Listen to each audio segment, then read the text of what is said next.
To keep the world running, man relies on fossil fuels like coal, oil and gas every day, but at a price. According to experts, the planet is now running out of these non-renewable reserves of energy, and we're using more than ever before. Hi, my name's Sean. I'm a writer, photographer, and filmmaker. And I travel the world covering stories about green issues and green technology. But like most of us, my lifestyle is way too heavily dependent on fossil fuels, and that's something that has to change. I'm on a green mission, from Singapore to an orphanage in Cambodia. They have no reliable energy supply, but I found a machine that can make a huge difference to their lives. It converts used cooking oil to biofuel, and to prove it can work, I'm going to power my car with biofuel and drive over 2,000 kilometers to Cambodia, converting oil along the way. I won't just be buying dinner. I'm going to be asking for the oil it was cooked in to fill my tank.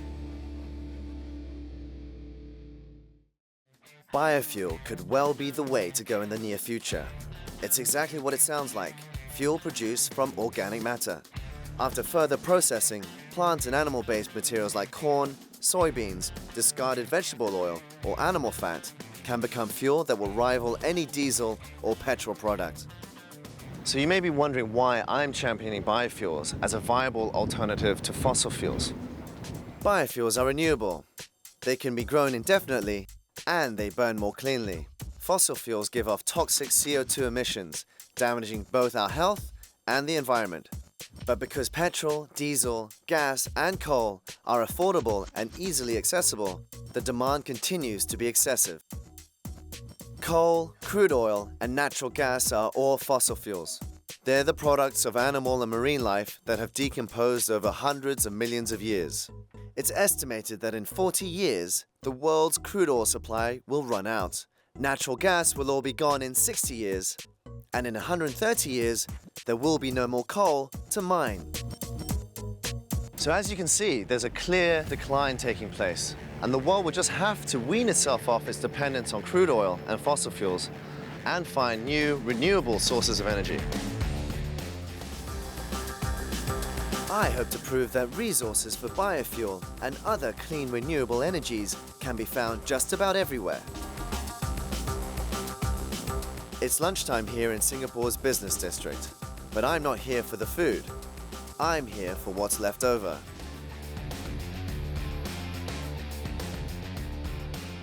Jack Ling represents a new breed of eco-entrepreneurs.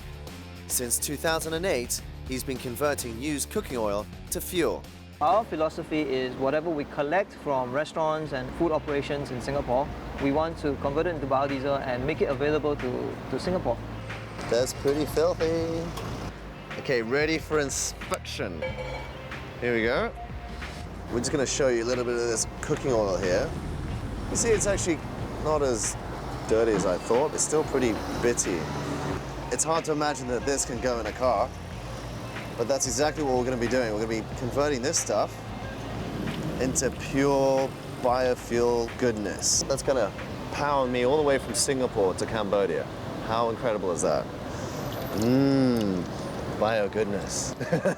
Anyway, Jack, so this can come from any kind of foodstuff? Yes. It doesn't matter what kind of oil, vegetable oil, it can be a vegetable oil and animal oil. It's a mixture of mostly palm from Asia, but there are corn oil, olive oil. We're collecting from about 300 plus restaurants and food operations in Singapore. With that, we produce about 60,000 litres of biodiesel monthly.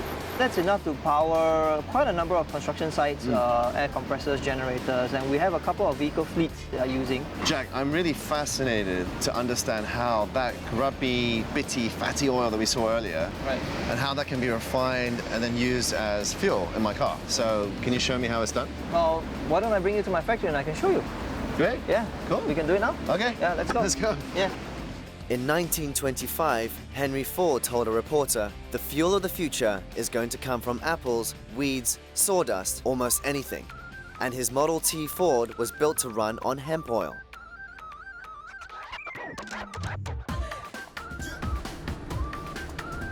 this Land Rover is 10 years old. Yes. And it's got a straightforward diesel engine, and you haven't converted it or anything. Regular diesel engine. And you're just running your biofuel. Yep, it's right been now. running on biodiesel for the last 4 years. Wow. No performance drop? No, on paper, biodiesel is supposed to have like a 3% drop in efficiency, but as far as I'm concerned, I drive it normally, I fill it up once a week, I don't feel any difference. And what about off-road when you need a lot of torque? I mean, any difference there?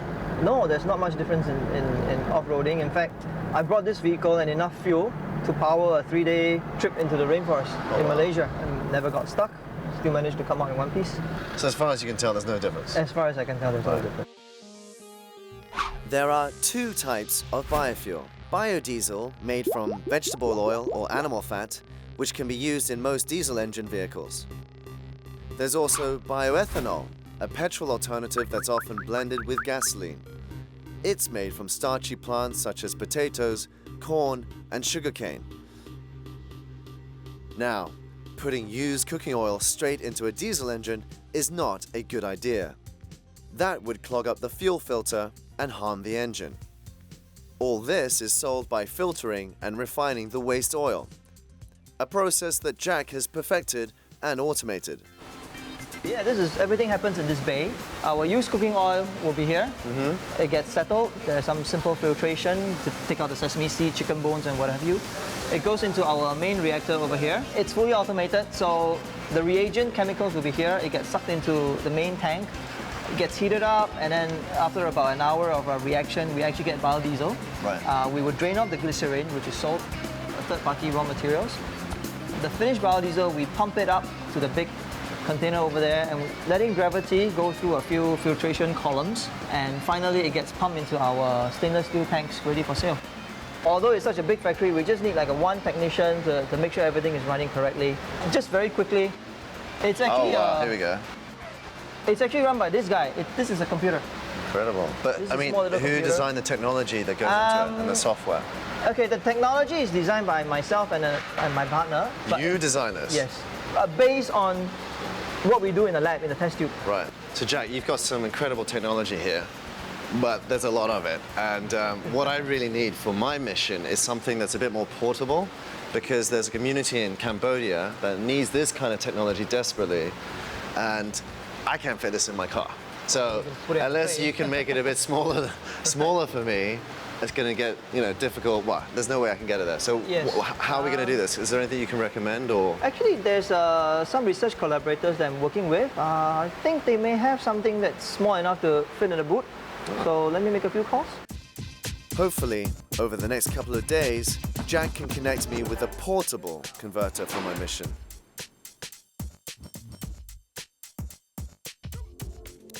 One of the main reasons why the world as a whole has been slow to use biofuel is that big energy consumers are yet to get behind it. But that could be changing. Jack takes me to Marina Bay, in the heart of downtown Singapore, to see Asia Square Tower, a landmark eco skyscraper. Here, biofuel is playing an important role in a green project that's a first for Asia. Oh, wow. This looks like the set of a Mission Impossible movie. That's a long way up. And I guess that's where I'm going. Eeks! Wow, this is a bit scarier than I thought it would be. Wow. That's quite a climb. Wow. So this is the roof. Okay, so to get over the edge, I'm gonna have to climb up here. Yep, that ain't very stable. Wow. Wow. So we're on the edge of this huge skyscraper. Peering over, you can see the beautiful landscape of Singapore beneath us. You may be asking why I'm here. Well, this is Asia Square Tower. It is the city's most environmentally friendly commercial building. And that's because they've incorporated cutting-edge environmental technologies from the design through to the construction. Down here you can see some of the solar panels, and it's the largest solar panel array on top of a building here in the city. So all day long, using the solar energy, powering the electrics throughout the complex. And back down on ground level, is the waste cooking oil refinery that Jack installed to supply biofuel to the site. The oil from the restaurant, the food The court. oil from the restaurants and the food court in Asia Square Tower 1 is being refined here. And this And refined oil goes to powering biodiesel that comes crane up out. there. and it's powering this guy. From the day the building was commenced construction, we set up the biofuel plant. All the cranes on the site that you see outside are all electric cranes. So we were able to power those cranes with the diesel generators, and the diesel for those generators came from the biofuels. So when they finish the construction, this refinery is going to go into the building, Right. and with the hotel, it will generate enough biodiesel to power possibly the limousine service and the shuttle bus Fantastic. of this building. Yeah. So here is like a working, practical, commercial example of biofuels in action. Yep. Could you see one day the whole construction being powered by a biofuel plant? It's possible. The issue now is getting enough raw materials. I see. If we work in concert with, say, all the restaurants in this Right. district, yes, it is possible to power the entire construction site. Yeah. Well, I think it's a great start, don't you? Yeah. As far as we know, this is the first unit in Asia that is working in a financial district. You hear that, Asia? The first of many to come. Biofuel is just one part of Asia Square's sustainable vision. The building also uses kinetic energy to help power its elevators, along with open ventilation and skylights that save on energy bills. And for its visionary approach, Asia Square was given the Platinum Award for leadership in energy and environmental design.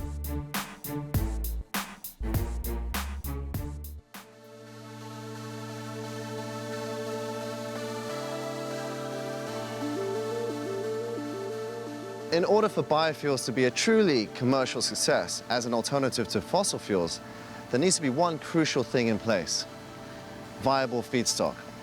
And there needs to be lots of it. On my road trip, I'm relying on waste cooking oil as my feedstock. But in the real world, large-scale biofuel production needs large-scale feedstock supplies. For years, scientists have been looking for the perfect plant that would be robust and plentiful enough to sustain the world's biofuel ambitions. Some think they may have found it with this plant called Jatropha. Jatropha is a drought-resistant plant which grows well in poor soil and produces seeds for up to 40 years. Jatropha seeds contain a high content of oil, making it ideal for biofuel production. In fact, companies like Boeing and other major airlines are banking that if Jatropha can be grown sustainably, they may just have the biojet fuel of the future. Now, wild varieties of Jatropha have been used in biofuel projects for a long time in many parts of the world. But as with most wild plants, the yields can be low and inconsistent. But this is not the case with a brand new variety of Jatropha. In the west of Singapore is a bioenergy company, J-Oil. They've created a genetically modified Jatropha strain that produces over 65% more oil than regular varieties. J-Oil scientists are now using tissue culture technology in an attempt to grow Jatropha commercially on a large scale. So these are our future commercial varieties being tested over here. And some of these varieties, we also test them in Indonesia, India, and other parts of the world. This is our latest development. These are called the interspecies hybrids. It took us about 3 years to get this new variety, and these are tissue culture clones. And look at this, their flowering buds are appearing. Their fruiting is abundant. So we are banking on it for next year to go for commercialization. So what we have here is a natural form of energy. It's incredible. We're just using the sun's natural energy. It's being converted by the Jatropha plant. We're modifying it a little bit. And what you have here are the seeds of the future. Isn't that amazing? The converters I've seen so far are too big to transport to Cambodia. However, Jack knows of some scientists who've been working on a smaller, portable version.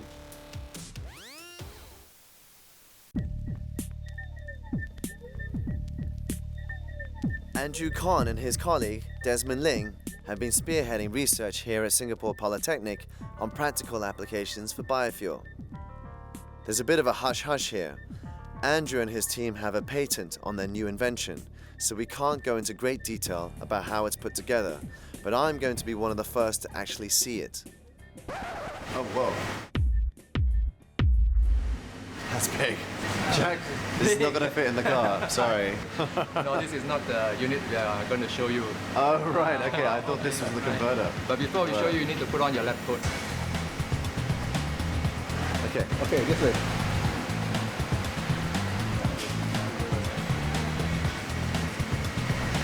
So this is it. Oh wow, I've been dying for a coffee. Is this the coffee machine? No, this is not the coffee machine. This is the actual reactor. So you saw the industrial one in my plant. This is the reactor. This is the one that I think will suit your mission. I'm driving 2,200 kilometers to take this to a village in Cambodia. I'm sure this it will will fit work. your Yeah. car. So where do I put the coffee beans? Okay, so I think Andrew is better equipped to put it. So just following these instructions here, I can make biofuel. Yes, in 2 hours time. In 2 hours, wow, that's incredible. First, you have to take the palm oil. Palm oil from the virgin rainforest in Malaysia, I take it? I hope it's been sustainably harvested. But of course. Of course, yes, good. Okay, so what do I do with this? I pour it in here? Yes. Hold on. Yeah. Cover. You know, I did chemistry A level, which is probably why I'm not good at this. Looks tasty. So, how many liters do I need to get into one to fill up my tank? For this reactor, we can handle up to 20 liters. Okay. Note to self, stay out of a laboratory in the future. Oh, that's it. All right, there we go. Okay, number 2, check that the switch A is at 70 degrees. 70 degrees. Done. So number 3, turn on the power to the air pump switch. Check. And number 5, when the thermostat toggles between on and off, this means the temperature in the container has reached 70 degrees centigrade. And once that's happened, we can pour in the chemical mixture, methoxide, to start the whole process. More ethanol. Whoa. How much does this piece of kit cost? I mean, could we bring this kind of equipment to lots of communities across Cambodia? I mean, is it affordable? Well, actually, we built this on a shoestring budget. We did it at less than 1,000 Singapore dollars. Wow. Yeah. So I think, and that was one of the driving force behind when we were putting it together. We want to make it as simple and affordable to as many people as possible. So Sean, that's the end of 2 hours, and you have your biodiesel ready for you.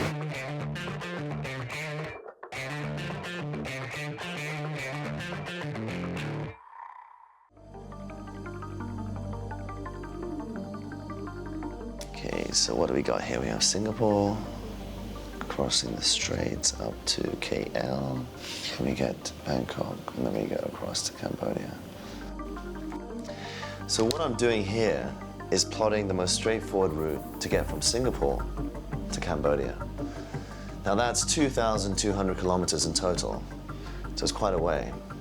And my biggest concern at this point is that we're not going to be able to find enough waste oil to convert into biofuel to power my car. So I've got to be really careful that we don't have too many delays or detours along the way. So that's why it's really important to get this right at this stage. But for all my planning, there's one thing that I'll have no control over. Ooh, bit of lightning there in the distance. It is raining cats and dogs right now, something I'm not really used to coming from London. In London, it's always cold, drizzly rain. This is just torrential downpour every day, every afternoon. And I'm a bit worried about it because driving through this kind of conditions is it's quite dangerous, I guess.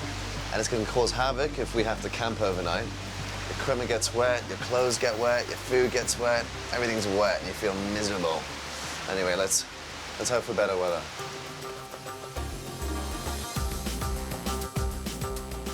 The biofuel I made with Andrew ought to be ready to put into my tank now, and I also need to collect the portable refinery unit from him. Not only will I be giving it to the orphanage in Cambodia, I'll also be using it myself to make my fuel for the long journey. Andrew, good to see you again. Yeah, nice to see How you. doing? Yeah, to see good, you. great. How's my biodiesel? Yep, it's right there. Oh, here we go. This is all from yesterday? Yep, yep. Wow, that's a lot. Sean, we have something for you. Oh, right, okay.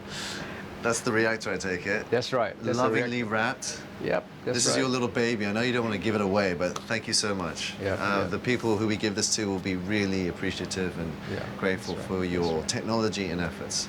Oh, it's pretty heavy. Okay, it's heavier than I thought. Okay, thanks, guys. Right.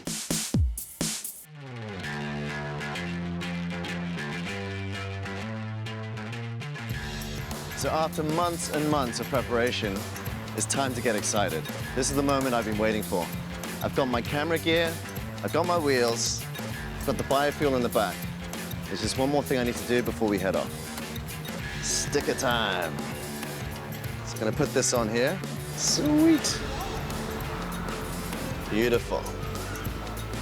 Fill my tank. My journey is powered by biodiesel.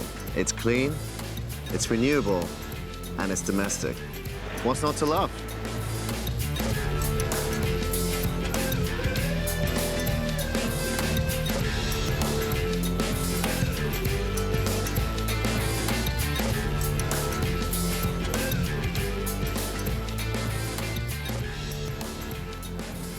Beyond that checkpoint over there, the rest of Asia awaits. Once I go past that, there ain't no turning back. So wish me luck. I'll see you later.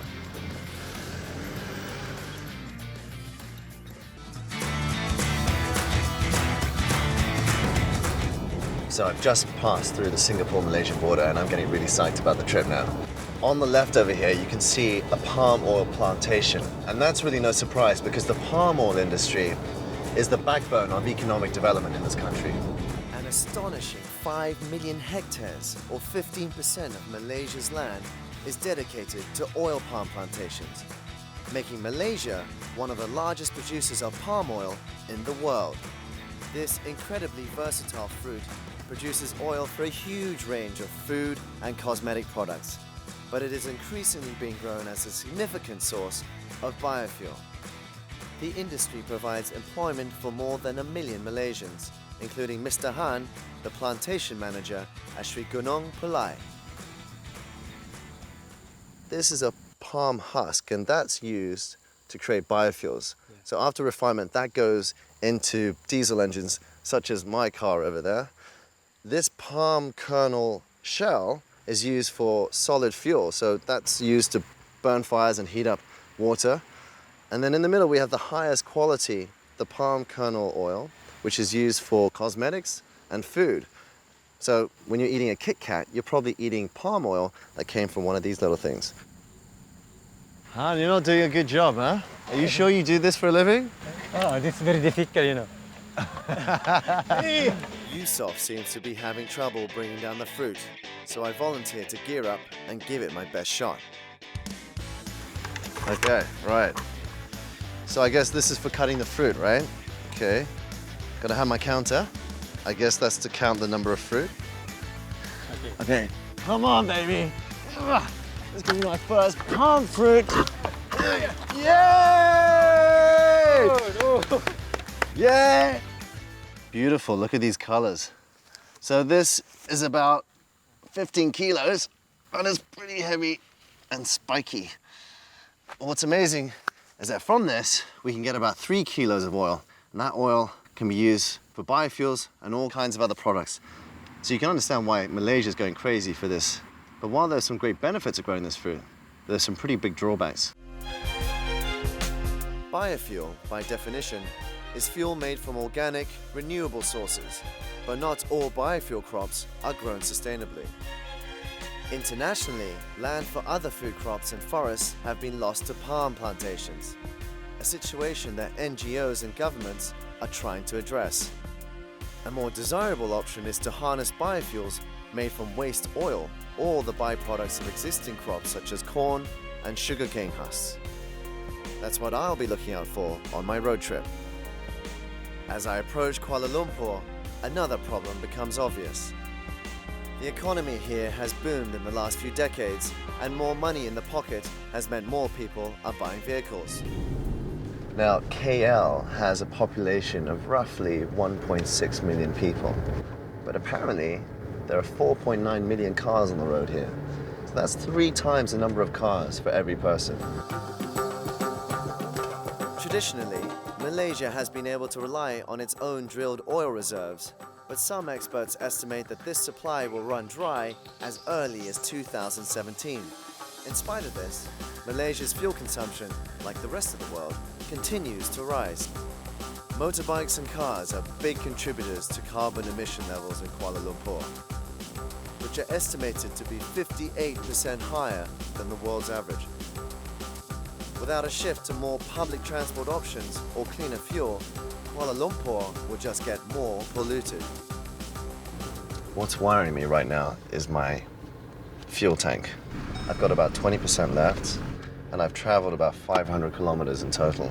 So I'm hoping that I can find a biodiesel fuel pump somewhere. Just as crucial as finding new sources of fuel is actually reducing our petrol consumption. One simple thing that I've been doing to save fuel on my journey is to inflate my tires. That's right, inflating your tires to the right pressure can save up to 3.3% of petrol on your trip. That might not seem like a lot, but in America alone, which has over 250 million cars on the road, President Obama has called on Americans to pump their tires. An estimated 5 to 11 billion litres of petrol could be saved with properly inflated tires. Now that's a lot of gas. Wow, down to about 5% now. So I'm gonna have to stop somewhere soon and park the car.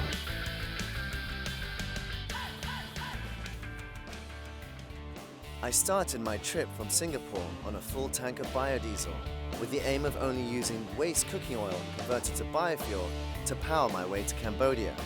But 400 kilometers later, I run into a snag here in Kuala Lumpur. Well, I'm almost out of fuel now, so I'm gonna park over here, I think. Come on, we can do it. Oh, come on, baby. Don't run out of fuel. Oh, there we go.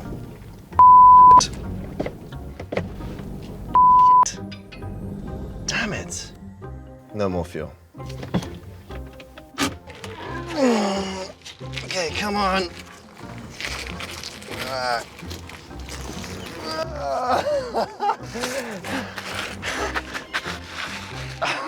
Come on. Okay. Oh, maybe I'll go and ask this gentleman over here. Excuse me. Can you help me push it? Okay, hey, can I help you? Yeah? Yeah. Fill my tank. Please fill my tank. So, this is not the situation I imagined that I'd end up in, but here we are in the middle of KL. I've got no fuel. I thought it'd be easy getting biodiesel in this country, but apparently it's not.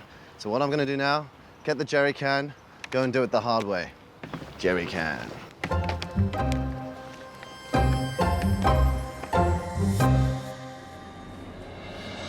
Do you have any spare waste oil? No, I don't have any. I'm looking for some biodiesel and I need some waste oil. Do you have any waste oil that you can give?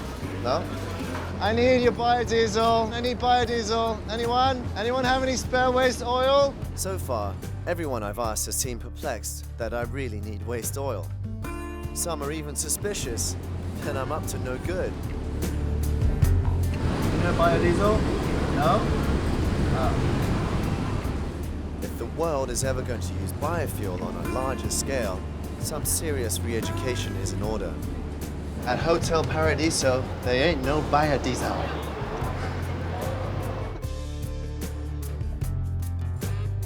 Unable to find ready-made biodiesel to buy or waste oil to convert, I make a few phone calls to my contacts in Singapore, Do you know anyone who can help me? who recommend someone to help me out in Malaysia. Okay. All right, dude, thank you so much. I'll let you know how we get on. Thanks for that. Cheers. Bye.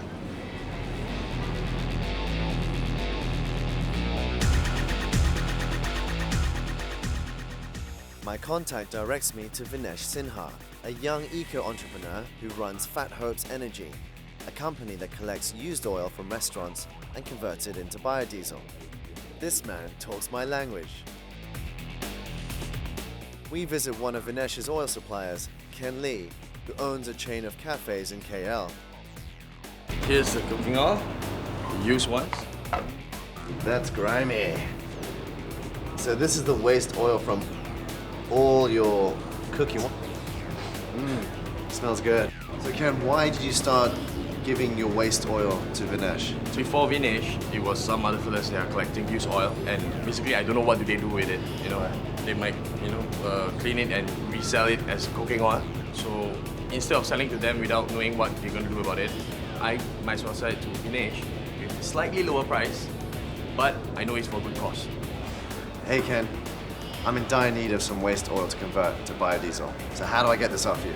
We go to one more location after this and collect more oil, and then we'll meet at the factory where it'll all be converted to biodiesel to power your car. Oh, great, so we can actually collect this now, go to your refinery and make some fuel. Yep. Let's do it. All right, that's good. You want some of this? You want some? All right, Sean, so you'll have to take this pipe out of here and stick it in that black drum over there where we collect all the used cooking oil that we unload. Here we go. Yeah, you can really smell it. You can smell the chicken. Oh, it's quite putrid actually. What basically happens is all the waste oil comes in looking like that. So that's our waste oil from today? Yes. Right. And as you can see, it's already settling on the top. Okay. You will have the gunk at the bottom and the oil on the top. Right. This is the oil after transesterification. As you can see, the glycerin settling to the bottom and you have nice, clean biodiesel on the top. And transesterification... Well, easy. That's another long word. Transesterification. I can't even say it. It's esterification with trans in the front. And what does that do? Transesterification is a chemical process used for converting oil to biodiesel. The waste oil reacts with a catalyst such as sodium or potassium hydroxide. Transesterification breaks down the molecules, forming biodiesel as a main product and glycerine as a byproduct. That's the glycerin that comes out of biodiesel. And that can be used to make soap? That's lipstick? Yeah. Could I use that as skincare? You could. Could I put that on my face right now? No, I would not recommend for you to do that. Finally, this is the biodiesel that comes out after the esterification, transesterification, dry wash and wet wash. It's ready to go into your engine like this. So I can put that straight into my 4x4? Yes. Can I propose a toast? Cheers. After this brief explanation, Vinesh puts me to work. Converting waste oil to biodiesel seems like a lot of button pushing, valve turning and meter watching. Here's my understanding. After filtering the food scraps from the waste oil, what's left is transferred to a reaction tank. To set off a chemical reaction, the temperature is brought up to 70 degrees centigrade and a catalyst and methanol are added. The glycerine separates and what's left is engine-friendly biodiesel. Kids, do not do this at home without adult supervision. And what's amazing to me is that the actual technology is quite simple, isn't it? Biodiesel has been around since the 1900s. And this process has been mastered many times over by many different people around the world. This is very true. We may think we're being revolutionary by using biofuel, but in fact German inventor Rudolf Diesel, who created the diesel engine, ran it on peanut oil in 1900. During World War II, when fossil fuels were in short supply, peanut oil was often used in its place. With shortages and high prices set to loom over us again in the not-too-distant future, who knows? We may be running our vehicles on peanuts yet again. So why is it only now that people are beginning to pay notice to this kind of oil conversion? Because very recently only have we come to a stage where we call peak oil, where we're consuming more than we're extracting. Right. So that's the reason people have to look for alternatives. It's not that we're running out of fuel, but we're consuming it at too fast a rate compared to our extraction. While I'm waiting for my waste oil to be converted into biodiesel, I thought I'd give the local cuisine a try.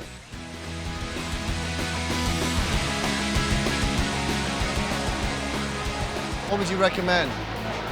All this looks pretty tame. Quite rich, huh? I'm looking for something a bit more exotic. Checking out the various stores, I can't help noticing the vast amount of oil being used for cooking. I asked some of the shops what they do with the oil. Apparently, it all gets thrown away. What a huge waste! They just don't realize how useful this putrid, filthy, greasy stuff actually is. They could be oil barons, fueling a clean, green Kuala Lumpur.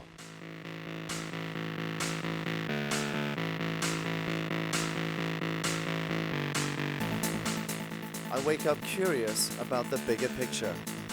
With all its palm oil, it seems that Malaysia could definitely run on more renewable energy. The Ministry of Natural Resources and Environment have set me up with someone who can answer all my questions. I think at the petrol stations they only pump 5% biodiesel. It's been very hard for me to find 100% biodiesel. Why isn't there more being pumped in this country when there are so many palm oil plantations? Several reasons for this, but the primary reason is the price difference between fossil fuel-based diesel and bio-based diesel. And this goes back to the argument between whether we should use high-value oils as food or as fuel. And my take on it is that if something is useful as a food product, then we shouldn't simply just burn it. Hang on a minute. If something is useful as a food product, then we shouldn't simply just burn it. That makes converting used cooking oil perfect then. Use it to cook, then burn it as fuel. Everybody's happy. Can you imagine in the near future that this country will run purely off renewable energies?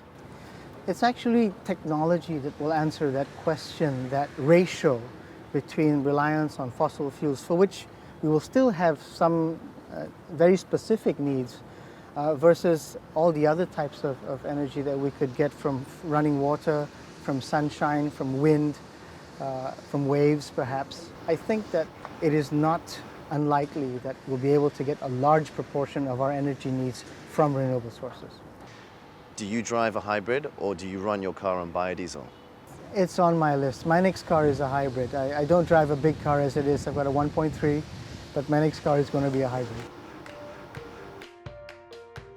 And with that, I think I have a much better understanding of Malaysia's efforts on the green energy front. Cruising in my biofuel mobile, Big Betty, I head half an hour away from the hustle and bustle of Kuala Lumpur to my next eco-destination, a sprawling green reserve. This is FRIM, the Forest Research Institute of Malaysia, where Dr. Wan Azma Ibrahim is the leading expert for biomass utilization. More than 25 million tons of waste plant material, or biomass, from Malaysia's palm oil milling is produced each year. Tree trunks, palm fronds, empty fruit bunches. She is creating innovative solutions for turning it into renewable energy and other useful products, a move that could boost the country's biomass industry by billions of dollars. I've been driving through Malaysia and I've seen oil palm plantation after oil palm plantation. Apparently 90% of that oil palm tree is wasted as biomass. What are you doing to rectify that problem? We try to convert them into usable products, such as for biofuel. You can help me. Great. I've been putting on a lot of gloves so far on this trip. Okay, this is the core logs of the palm trunks, Right. which has been taken from a plywood mill. Okay. So we will pick one up. I got it. Oh, it's quite fibrous, huh? There's a lot of moisture in here.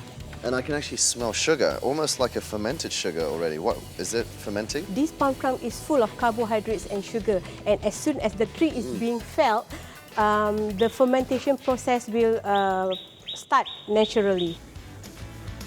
By fermenting the waste from sugary and starchy crops, we can turn the sun's energy into a clean, renewable fuel. Who says sugar isn't good for us? The leftover fibers, stalks and leaves from Brazil's gigantic sugarcane crops provide 18% of the country's total energy supply. Half of the country's petrol needs have been replaced by sugarcane ethanol. Okay, now this core, we put it into the shredder to shred it. That shredder over there? Yes, that shredder over there. Okay, all right. Let's see if I can lift this. Wow, Iron Man, I'm more like sugar man. Okay, it's not easy.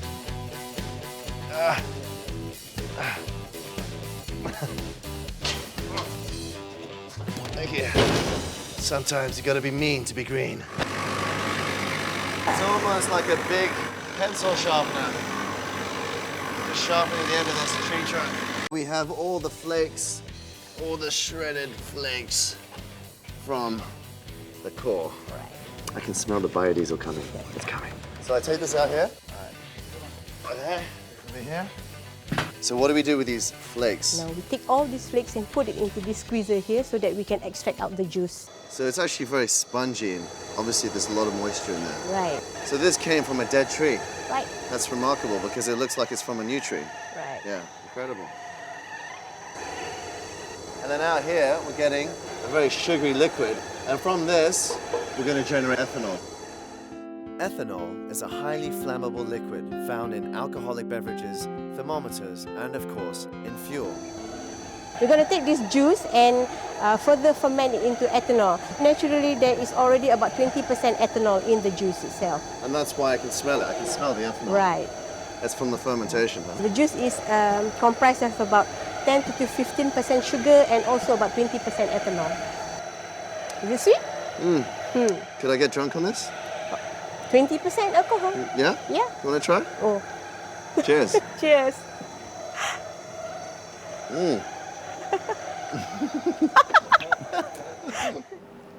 So what we've seen here today, we've taken dead biomass, the oil palm tree, and we've converted that into bioethanol. And we're not using hugely advanced technology that's very expensive. It's all out there. So the question has to be, why aren't we using more bioethanol in our petrol? The debate on ethanol is ongoing. Dedicating arable land to ethanol crops would impact food crops. For the US to make enough corn ethanol to completely replace petrol would require 95% of its arable land. Making ethanol from waste plant material is obviously the better choice, but isn't expected to reach commercial levels for another 5 to 10 years. However, with institutes like FRIM bridging the gap between research and commerce, there's hope that this will change.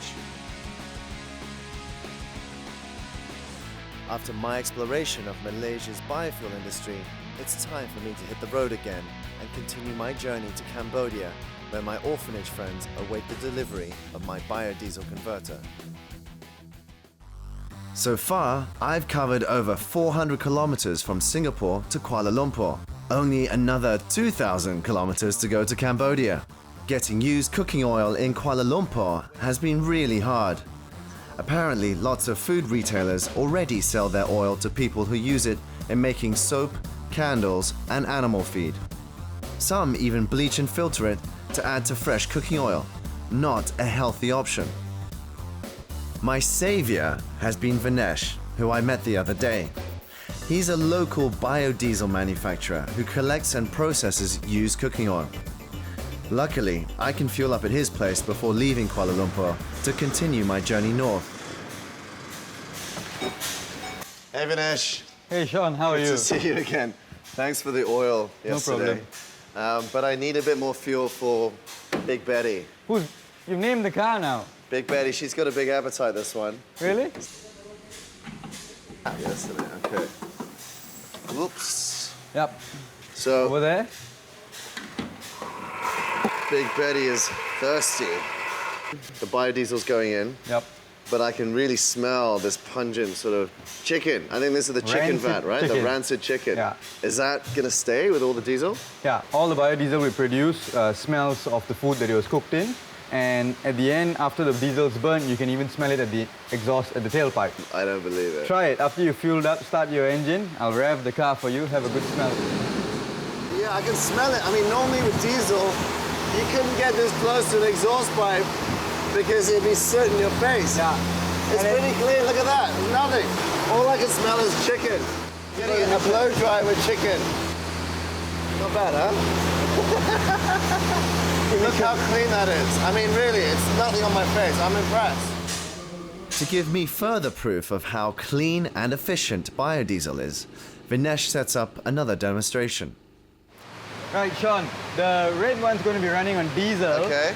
And the black one's going to be running on biodiesel. Right, so this is standard diesel you get from the petrol station. Yeah. Okay, let's start it up. And you'll see the difference in the exhaust emission. Okay. So you can see from that little demonstration just how much dirtier fossil fuel diesel is compared to biodiesel. I mean, the exhaust coming out of there, that's cleaner than the air I breathe in Hong Kong. This, you smell the heavy particles, the stuff that gives you breathing problems, and maybe it's even carcinogenic if you breathe in for too long. So overall, by using biodiesel compared to normal diesel, what kind of carbon reductions are we getting? If you're using post-consumer biodiesel, that's from used cooking oil, you've got about an 80% emission reduction. If you're using virgin biodiesel, that's from new cooking oil, you will get about a 50% emission reduction. So that's an incredible statistic. I'm getting an 80% CO2 reduction in emissions by driving on this road trip using biodiesel. Okay, Vanessa, I think we filled her up. Big Betty's appetite has been satiated. Where are you going next? Heading up to Penang, I think, along the coastline. Have you got any recommendations about where I should go and visit? I've heard of a company up there that's converting pig manure to natural gas to run vehicles. I could hook you up. Okay. Thanks again, Vinesh. No problem. I'll be on my way, yeah? Have a good trip. I'll check out that pig farm later on my trip. But first, I'm heading to the state of Perak, 2 hours away. There, I'm going to have a real adventure, traveling another hour on rough roads to visit a tribal community called the Orang Asli. Traditionally, these people have relied on natural resources for their food, water, building materials, and medicines. But over time, intensive commercial development, especially of latex rubber crops, has destroyed their resources. The Orang Asli community, who are the indigenous people of Malaysia. I've always been very keen on sustainable living, so that's why I'm going there to see how they do it and what kind of skills they have. Because the Orang Asli often live in poverty in remote, rural areas, adaptability and sustainability are crucial to their survival. So I've been really fortunate that one of the members of the Orang Asli community has invited me to their family home for dinner. This is going to be a great opportunity to go inside and see how they live. Hi. Hi, good to see you. Thanks again for inviting us to your home. Hi. While being introduced to the family, I can't help noticing the materials they use to build their home. Everything's made from the local environment. You got the roof made of palm leaves and branches, and you got the flooring made out of bamboo, and then the hard structural stuff made from the local timber. By and large, the Orang Asli only take what they need from the land for subsistence living, leaving the rest for future use. Hygienic, even in the jungle. So I'm really honored to be here because this is a huge privilege. They've cooked a lot of food tonight for me, and as the guest, I'm meant to eat first. But let me just point out what we have here. We have some river fish, we have some banana flour, we have a bit of papaya, and we have some fern, and also some salted fish, some sea fish. It looks really yummy, and I can't wait to get started. So let's get going. Get a bit of this. Thank you very much. Thank you. Let's try it. And of course, there's nothing quite like finishing off dinner with the king of fruit. Making a small living from their organic durians enables the Orang Asli to buy fuel to power their motorbikes and generators. It's smelly. Okay, I've always avoided this fruit, so this is the first time. I guess I have to because they've offered it to me. Thank you. Oh, this is all right. Okay. We're good. Okay. Well, very good. I couldn't resist. I saw this inside the house and I begged them to show me how to use one of these blowpipes. They actually still hunt with these blowpipes and kill small animals such as squirrels, which they then eat. So Bayong's going to demonstrate to me how to use a blowpipe. Bayong, let's blow away. Wow, that is precise. That's amazing. These darts are tainted with a deadly toxin from a local tree sap, or from the sap of a local tree, rather. So this will kill a small animal such as a squirrel. I'm going to give this a try. Make sure I don't shoot anyone. Yeah! After hanging out at home with the Orang Asli, it's time for me to find out more about their eco lifestyle. In 2007, Malaysian Care, an NGO, introduced them to commercial methods of agriculture to help them conserve their traditional forest resources. So what we're doing here is taking a graft from a high-yielding latex rubber plant, taking that graft and putting it literally onto another seedling, so that when they cut off the top bit here, the seedling from the high-yield latex tree will grow. So you're kind of like using this as a springboard to get high-yielding trees, which the villagers can then grow. So you can see here, as soon as I cut,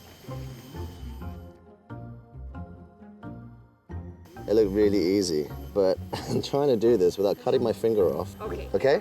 All right. Yeah? Yep. And Okay. don't touch the inside part. Oh. When you touch it, you contaminate it. Oh, I think I contaminated it. Will this still work? I have to do it again. Okay, so there we go. And you use this one. Oh. Look at that. Clearly, I'm not destined to be part of the Orang Asli community. The Orang Asli's biodiverse forest is their supermarket, so focusing purely on growing latex rubber won't allow them to live sustainably.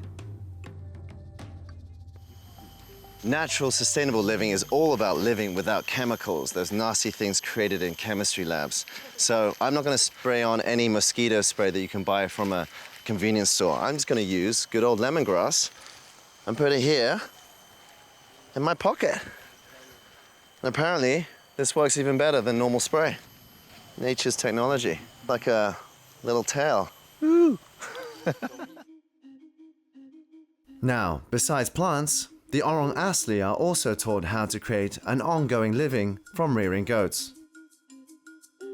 So I'm at the community goat farm, and I'm here with Billy Girl, who's a month old. She was just eating some of my lemongrass just now. What they do here is breed the goats and then give them to the villagers, the Orang Asli tribe, so that they can breed them and sell them and generate income. Yeah, boy. Get him some greens. Mummy always said, eat your greens. Yes. They're very personable, almost human-like. They understand. Yeah, they understand. Got a lot of character, huh? So you'll notice that this farm is built on stilts, and there are two reasons for that. One, we're actually here on a hill, but secondly, the manure can drop down to the ground below. They can then take that manure, put it in the composting heap, and then use that to fertilize the napier grass, which they then feed back to the goats. A fully sustainable cycle. Inspired by the Orang Asli community, I feel recharged, and it's time to get back on my long eco journey towards Cambodia. From Perak, I'm traveling up to the northwest coast of Peninsular Malaysia. So I'm on the ferry to the island of Penang, famous for its food, UNESCO heritage sites, and also for being one of the greenest states in Malaysia. Penang has some of the most densely populated areas in the country, and yet it's earned the title of the most livable city in Malaysia. While the total car numbers on Malaysia's roads have increased drastically, Penang's car population has stayed pretty much the same over the last decade. This is good news. With Penang embracing more public transport, it's reducing fuel consumption. Electric trams and trolley buses used to ply the streets here. But today, the oldest means of transport left is the Penang ferry service, which has operated every day since 1920, carrying passengers, cars and motorcycles. Behind me is Komtar Tower, Penang's tallest building and home to the local government. And the reason why I'm heading there is to meet the Chief Minister to interview him about Penang's green policies. Lim Guang Eng is the fourth Chief Minister of Penang, and one of his green initiatives is to ban the use of plastic bags one day every week.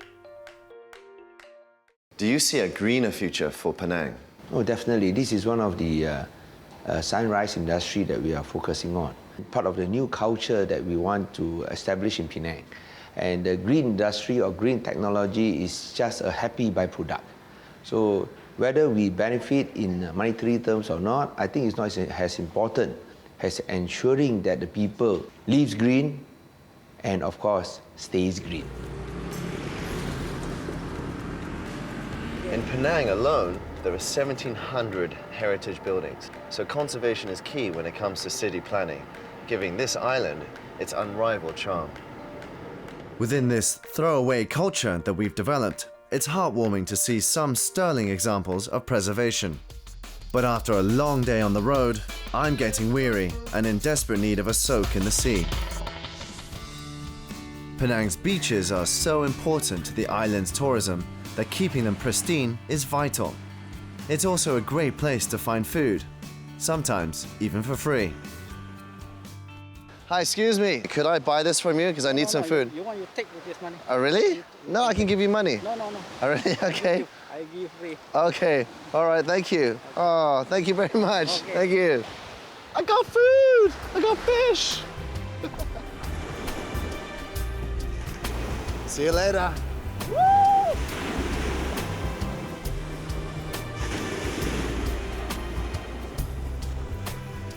As the sun goes down, I find enough driftwood to cook my fish. Sustainable living at its best. Not hard to do and very rewarding. There's nothing quite like being on a beach, lighting a fire, the crackling of the leaves, the crashing of the waves, the sun going down, and cooking food that's been caught on the very same beach. This is as natural as it gets. I am absolutely famished, so this may be the smallest fish that you could possibly catch, but I am salivating. It's beautiful. Satiated by my fresh fish on Penang's beach, I head back into town to hunt for more oil. Although Big Betty has a half tank left in her, I'm taking no chances this time. So I rush to a hawker center to see if I can get some waste oil for my biodiesel converter to fill my tank. I'm driving to Cambodia on biodiesel, so I need some waste oil, like old cooking oil, which I can convert into fuel. We struck gold, baby, look at this. Thank you. Oh, baby, bring me the gold, yeah. Look at that grind. That's a lot of oil. Final stop, I'm done here. I'm gonna head back to the car. What a night. It's time to leave Penang Island and head back to the mainland, where I'll be checking out Penang's premier biogas facility. It's based in, of all places, a pig farm. This is where they convert pig manure into methane gas, which is very interesting.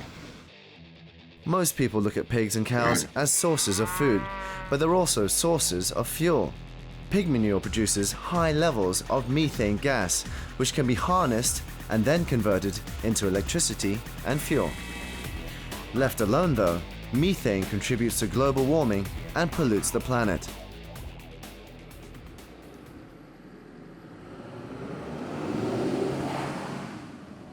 So I was on the highway and I was getting a bit bored, so I thought I'd take Big Betty on a little walk. I took turning off the highway and took this little side road, which has taken me into this rainforest part, and now we're up this hill. So I'm just gonna go all the way to the top and let's see if we can get a good view. This is so much fun. This is a little boy's dream, going through a forest in a 4x4. Yeehaw!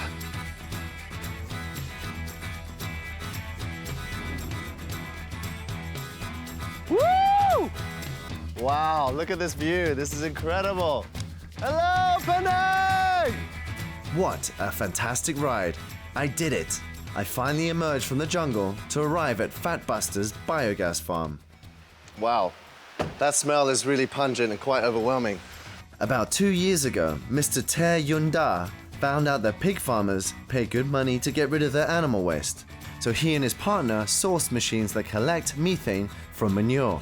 This methane gas now supplies power to the pig farm itself and serves as a budding business model to show other farmers how they can turn their pig manure into energy, saving costs and helping the planet in the long run. Now let's go and get some pig poo. The smell is overwhelming. It just makes me want to retch. Oh my God. Oh.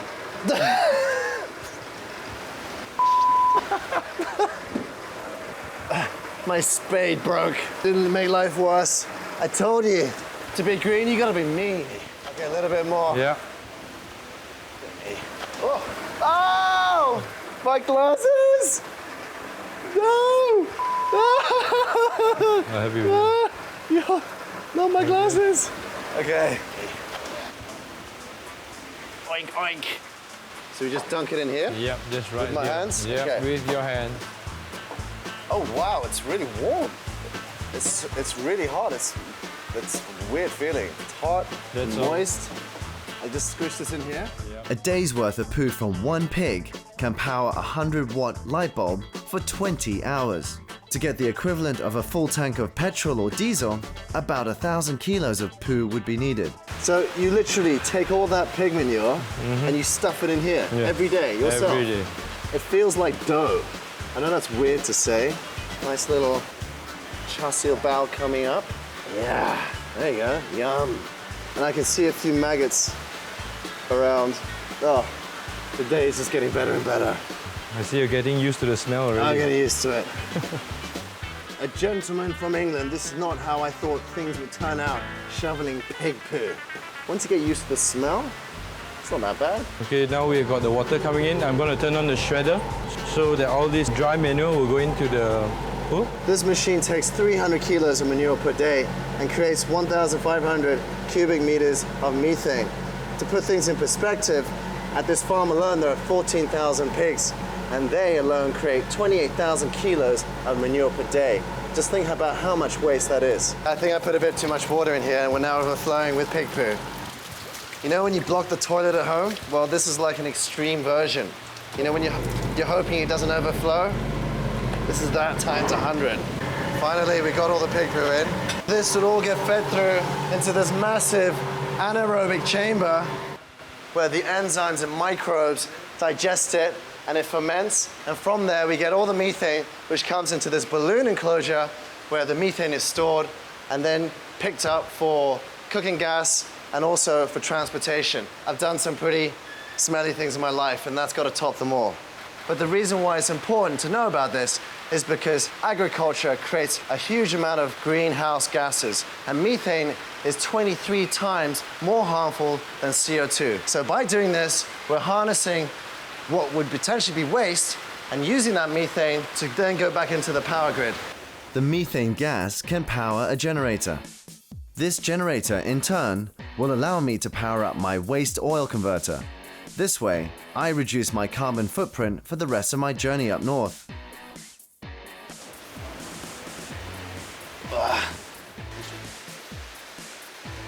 Start her up. There we go. And now, hit the switch. Look, the light's on. Welcome to the dawn of poo power. It's time to pour my used cooking oil into the converter, then heat it up and add the necessary additives to convert it into biofuel. So after 2 hours of conversion, I finally got my 10 liters of biodiesel. It's about time to get out of here. Been at this pig farm for about 5 hours, wallowing in the stench of pig poo, so I can't wait. As I leave Malaysia on the highway, everything seems to be running smoothly until disaster strikes. Big Betty runs into engine trouble, and I can't figure out why. They don't make cars like they used to. Will I make it to Thailand? Find out next week. I am from England. Would you help me, sir? Maybe if I do a little dance. Maybe we'll just have to sit it out for a bit. Maybe even stay here overnight. I don't know.